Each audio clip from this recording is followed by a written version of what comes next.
Welcome to the show. I'm Antisocial. And this is the Antisocial Network. I want to talk to her, but my face is up against the wall. Yeah, I think she wants to talk to me, but I'm antisociable. Yeah.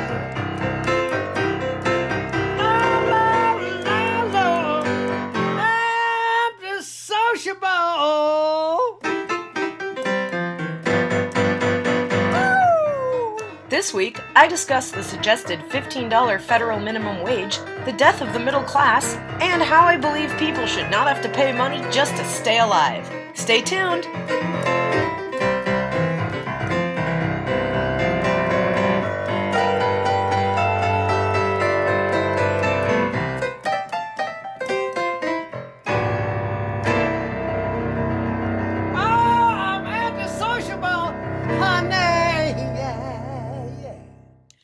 How much do you make? Is it enough? Be honest. Can you pay your rent each month and have 70% remaining? Do you have a savings? How about a retirement plan? Do you have student loan debt? Or medical debt? Or both? When was the last time you went on a vacation? Nowadays, everyone seems to be overworked and underpaid, but a lot of people don't seem to see the problem.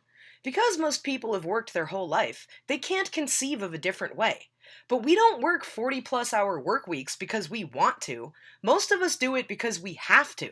And even then, our weekends are mostly catch-up days where we run around doing laundry, buying groceries, and just trying to prepare for the next week. Arguably, our days off aren't days off if they're spent doing all the other things we need to maintain in order to survive. Many people, particularly in America, have the notion that if we give people things for free, or raise the minimum wage, that it rewards laziness and provides no incentive and instills no work ethic. But, as Rare Maester on Twitter remarked recently, as a therapist, I can say confidently that while therapy is helpful, what most people really need is money. Everyone seems to understand the basic problem: inflation versus cost of living. What frustrates me is when working-class people who stand to benefit the most from an increased minimum wage shoot themselves in the foot by saying things like, if the minimum wage goes up, it will hurt small business. And if you want to pay fast food workers $15 an hour, enjoy paying $18 for a Big Mac. It's so baseless and dumb. To me, these people are regurgitating obvious Republican talking points without doing the heavy lifting of thinking critically. First of all, in the midst of the pandemic, some In-N-Out Burger locations are already paying their employees $18 an hour, with most stores having a starting wage of $13 hourly. Guess what? An In-N-Out Burger only costs $2.10. Add a second patty and cheese, and you're still only looking at $3.45. Let's talk about small business. Federal minimum wage is $7.25, but some states are already making efforts to correct for inflation. In California, minimum wage is set to increase to $15 an hour by 2023 for employers with more than 25 employees, and $13 an hour for employers with less than 25.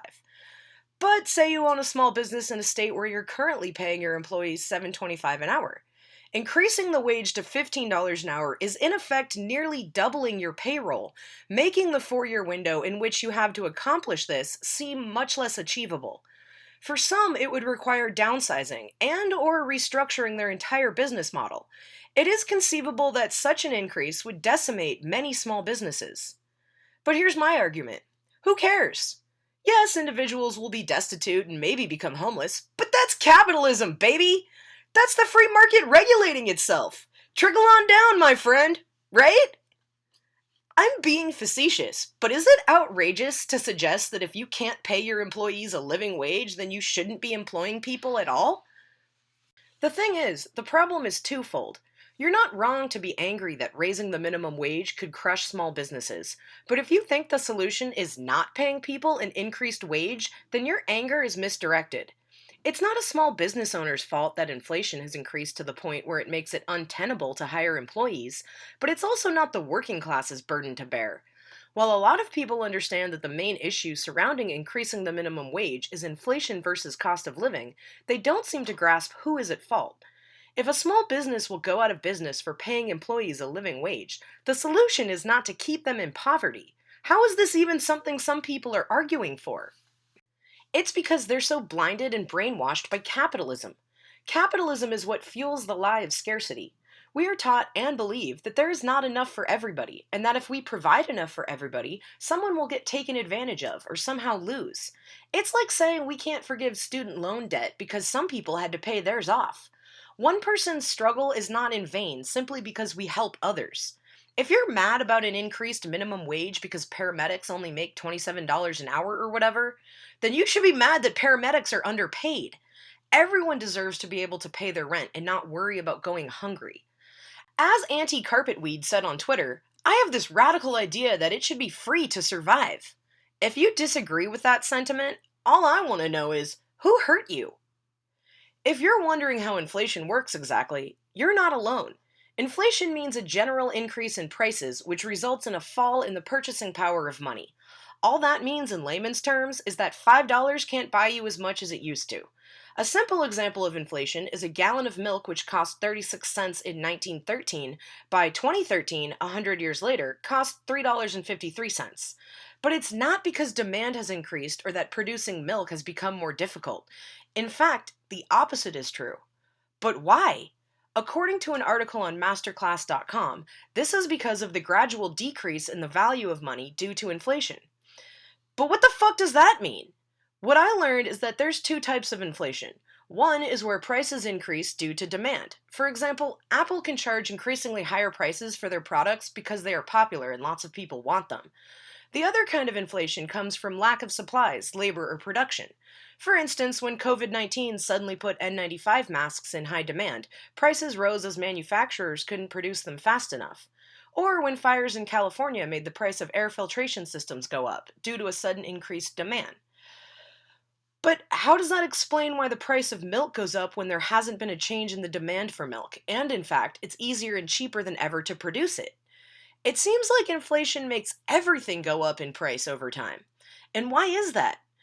Well, inflation refers to the general increase of prices and the corresponding lowered purchasing power of your dollar, not just individual prices rising on certain products. So when prices rise in an entire industry or service, it is reflected across the board. I'm explaining it like I understand it. I don't. Look, as I was researching and reading about this, I was just getting considerably more confused. Yeah, but why is inflation good? I kept asking myself. All these articles keep saying that a little inflation is healthy for the economy and no inflation is bad, but I still didn't know why. Then it dawned on me. Inflation is supposed to mean that my wage goes up too! Not just the price of everything I pay for. I was so dumbfounded because when I think inflation, I think about my rent going up and the price of movie tickets and concerts and cars going up. I never factor in that inflation is supposed to include a fucking pay raise for me.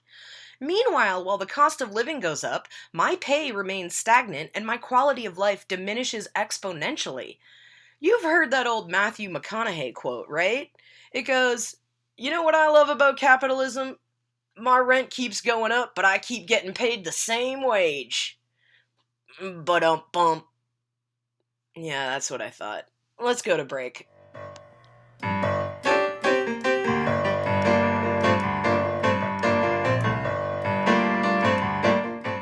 Hi, Antisocial here. Have you heard the ads on my podcast for funny fake products? There's products like Pegasus Penises, the strap-on company for the Pegasus with unicorn dreams. Madison Bleed, the at-home tattoo system for when you can't afford those expensive salon treatments. And Yummy Litter, the only cat litter that changes colors and tells you when your cat's litter is safe to eat. Well, it's your lucky day because I'm accepting submissions from you, the listener, of your own funny fake ad. The funniest commercial or commercials will get featured on my podcast. Submit your recordings up to 1 minute long in the Anchor app, or find the link directly in my show notes. Later!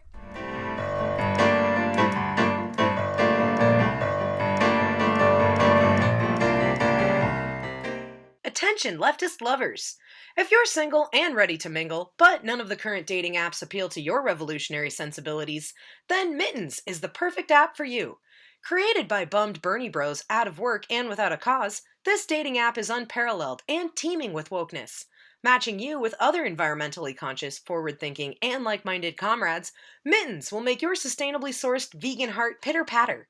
At Mittens, we're inclusive and intersectional, prioritizing BIPOC profiles, women, and the gender nonconforming, while Mittens only invites bisexual, queer, gender fluid, trans, and non binary men to join. Photos depicting mission trips, white saviorism, big cat petting, and brunch are strictly prohibited. Download Mittens and upload your voting history today to get started.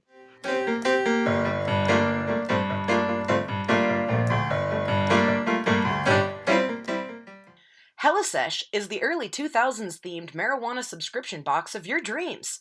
Is pot legal in your state, but you miss the days when it wasn't?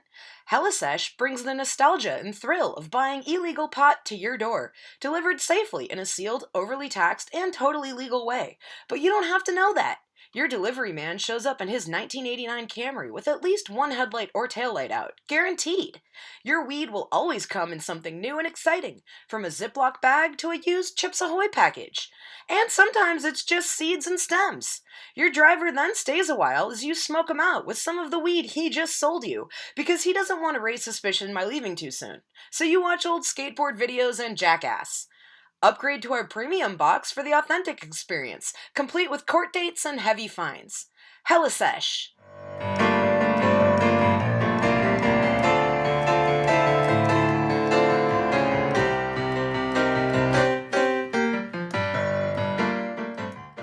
Welcome back. Let's dive right in. How inflation is supposed to work is as our wages increase, we have more discretionary money to either save or to spend. This stimulates the economy and generates wealth and stability. However, that's not happening in America. Most of us don't have the money to replace our failing appliances, let alone buy a yacht or open an investment portfolio. A Forbes article I read explained that deflation is bad because when prices are lower, consumers actually stop spending because they hold out for a better deal to come along. Excuse me, what? I mean, the internet and age of information sure has lifted the veil on what richies think about us poor folk. Who believes that a low-income family of 4 is going to not replace their dishwasher in a deflation economy because they're waiting for the price to drop even lower? Whoever wrote that has never seen any Black Friday stampede footage. And wouldn't a deflation economy arguably stimulate the economy? If you're not going to raise my wage, then cut the price of movie tickets in half so I can go twice as much. I don't know, figure it out. The point is that inflation only works when the amount of money people make increases at the same rate as everything else. What's been happening for the past 20 years or more is the cost of living continues to increase while wage increases are not reflected in the same way. The starting salary for a public school teacher in 1980 was $15,970, or the equivalent of $50,597 in today's money.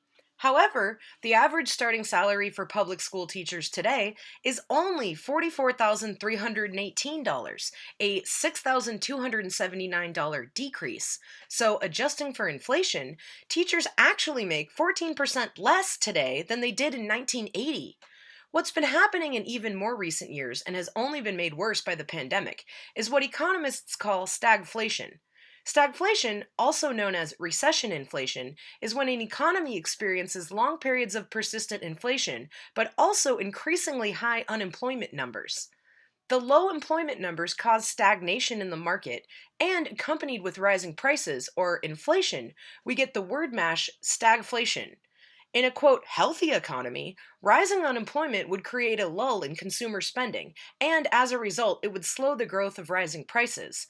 Ideally, inflation does not occur in a weak economy, allowing for the underemployed to afford basic necessities. That all sounds good in a 12th grade economics class, but as an adult with bills working an hourly wage job, I just don't see any of that in practice. As with the teaching salary example, the data is there to prove otherwise. Take, for example, the middle class. The idea of a middle class in America is a lie we've been sold and becomes less attainable year after year. In the 50s, it was possible for a family of 4 to live on a single income.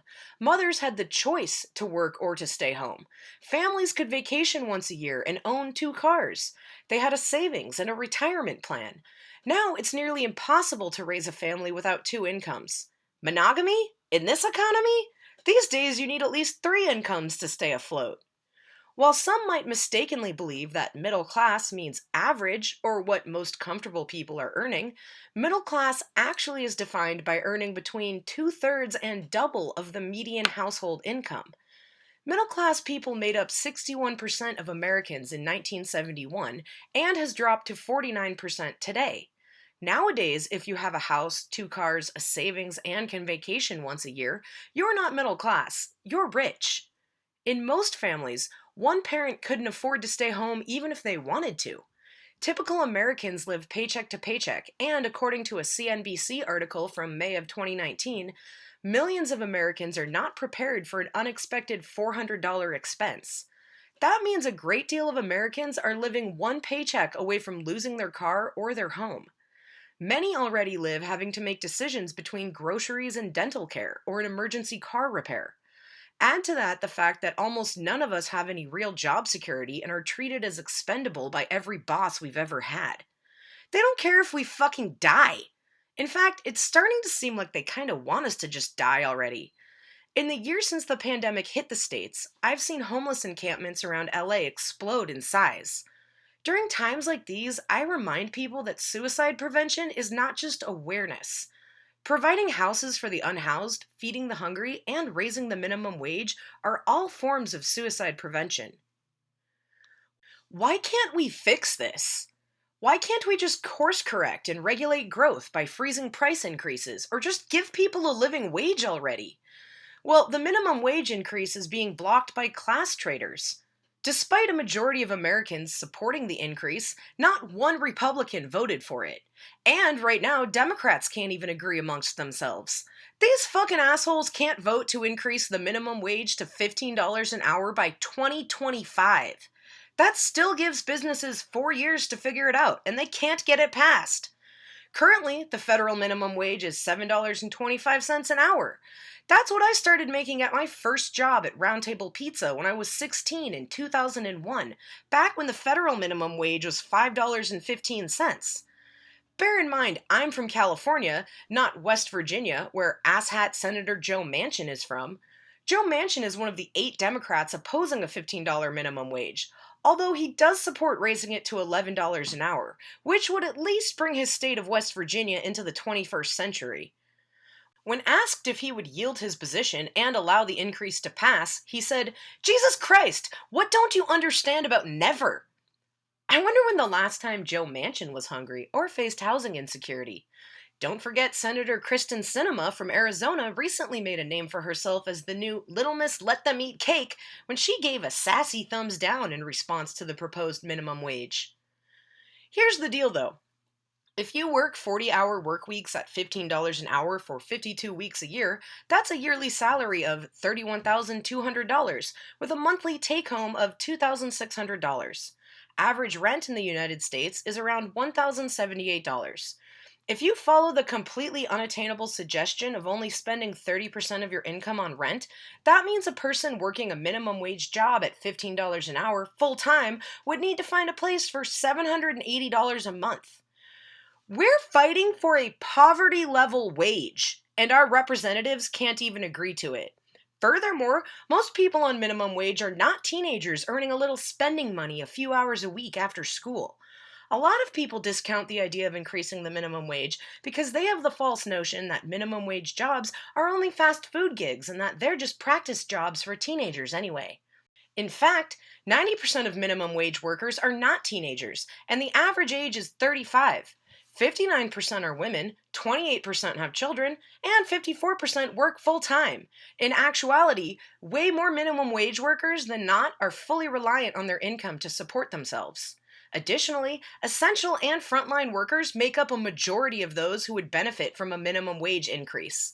The United States has spent the past year calling these people heroes, but we're bickering over a pay increase that would still leave people in poverty and barely make up for the difference in inflation that we pay every day just to live and eat and drive our cars.